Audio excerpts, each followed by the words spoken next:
Hey everyone, welcome back. We love to dig into different career paths, We do. and today we're going to be taking a deep dive into the world of building electricians. That's good. We've got a really interesting mix of source material this time around. We've got career guides, we've got some tips for anybody out there who might be thinking about applying for an electrician apprenticeship.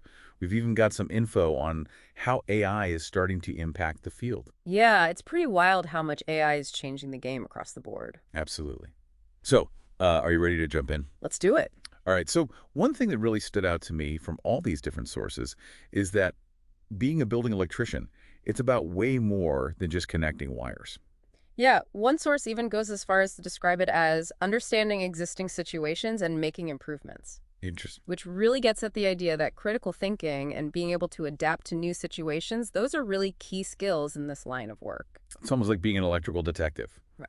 Yeah, you could say that. You've got to be able to troubleshoot problems, figure out why something isn't working, and then come up with a solution. And sometimes those problems can be pretty complex. Right. I mean, one article we've got here talks about an electrician who had to rewire an entire factory floor because the original plans were faulty. Oh, wow. Talk about pressure.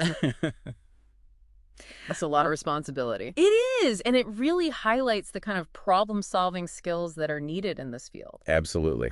So you've got that complex problem-solving aspect, and then on top of that, you've got the physical demands of the job.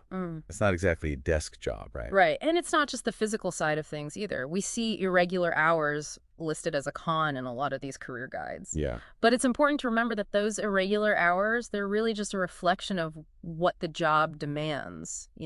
That's a good point. Sometimes you're needed for emergency repairs, or maybe a project is running behind schedule, and you've got to put in extra hours to meet a deadline. Right. It comes with the territory. So we've talked about the problem solving, the physical demands, the sometimes unpredictable hours. Right.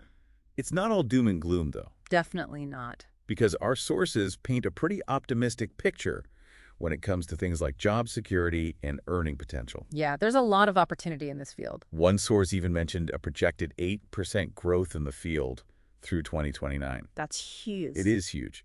But what does that actually mean for someone who's maybe thinking about this as a career? Well, it tells us that this is a field that's not only in demand right now, but one that's expected to grow significantly in the coming years. So there's some real staying power there. Exactly. And it's not just about the number of jobs, it's also about how the field itself is evolving. How so? Well, we're talking about things like smart homes, energy efficiency, renewables. These are all trends that are changing the skills a future electrician needs to have. So it's not just about knowing how to install a light fixture anymore. Exactly. It's about being able to adapt to these new technologies, these new ways of doing things. So that 8% growth projection, that's a pretty strong indicator that this is a career that can adapt and thrive as technology advances. That's exactly right.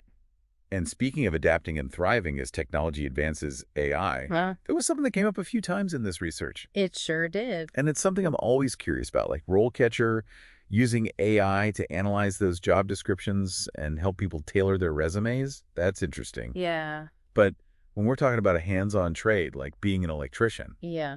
what does that even look like? Like, we're not going to have robots wiring our houses anytime soon, are we? Well, I mean, not quite yet. Right. Although I bet you somebody's working on that. Probably are. But even if we don't have robot electricians running around just yet, AI is still making its way into the field. Right, how so?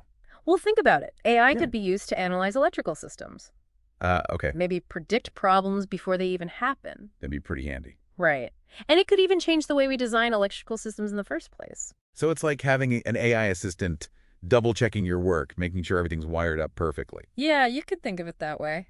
But wouldn't that kind of change what it takes to be an electrician? I mean, if you got AI doing some of the heavy lifting. It definitely changes things. The skills you need are evolving. It's not just about knowing how to install a circuit anymore. Right. It's about understanding how those circuits interact with these AI systems, how to troubleshoot problems that AI might flag, maybe even how to program some of these systems. So you still need those hands-on skills, but you need the brain power to go along with it. Exactly. And that's only going to become more important as technology continues to advance. It's like, I don't know, you almost need to be like a programmer. In a way, yeah. You need that kind of logical thinking, that ability to understand complex systems. Fascinating stuff. Now, before we get too carried away talking about the future of AI, there was one more thing I wanted to touch on from our research. Yeah, what's that? We saw a few references to adjacent careers, things like lift technicians, installation supervisors. Right. What's the connection there? Why are those grouped together with electricians? It all comes back to that big picture of a building project. Okay. Electricians were focused on the flow of electricity, but that's just one piece of the puzzle. Yeah. You've got lift technicians making sure everyone can move around the site safely, Right. insulation supervisors focused on energy efficiency, all these different fields. They overlap, they depend on each other. Especially on a construction site where everything's got to come together. Exactly. And that's why things like teamwork and communication, those are so essential for electricians. So it's not just about working with wires, it's about working with people. 100%. In fact, I think the sources we looked at really underscored how important those soft skills are. Interesting. Because you're not working in a vacuum, you're working with other trades, often under tight deadlines, to get a building up and running. Yeah, it's like a perfectly choreographed dance, Yeah. but instead of music, you've got power tools and blueprints. I like that analogy. It really captures the coordination and the precision that's involved. It's pretty amazing when you think about it. What's that? Like how much goes on behind the scenes of something we just completely take for granted every single day. Oh, yeah, definitely. And most people probably don't even think twice about what it takes to make their lights turn on. It's true. We just flip a switch and we expect it to work. Exactly. Hmm. But like you were saying earlier, there's this whole network of people and skills and coordination that makes that simple action possible. Yeah, it's easy to forget about all that when it just works seamlessly. It is. And it makes you think about something else we saw in the research, continuous learning. Oh, yeah, that's a big one. Because it's not like you just learn this trade and then you're good to go for the next 30 years, right? Right. Things are changing all the time. Exact. New technologies, new safety regulations, the AI stuff we were just talking about. Electricians really do need to be lifelong learners to keep up with it all. It's almost like their education never really ends. It's true. And I think that's something really important for anyone listening to keep in mind if they're considering this field. That's a really good point. Because, yeah, you learn the basics, you get your certifications, but that's really just the beginning. Right. So for anybody out there who's thinking about a career in the trades, don't underestimate the importance of continuous learning. Absolutely. Well said. This has been a fascinating deep dive. It has. We've covered a lot of ground, from the problem-solving skills you need to the physical demands of the job to how AI is starting to change the game. And let's not forget those soft skills. Oh, yeah. Teamwork, communication, those are essential. Absolutely. So for anybody listening who's maybe a little bit more curious about this line of work, hopefully this has given you a good starting point for your own research. And who knows, maybe in a couple of years we'll have to revisit this topic and see how much has changed. That's a great idea. But until then, thanks for joining us for this deep dive into the world of building electricians. Thanks, everyone.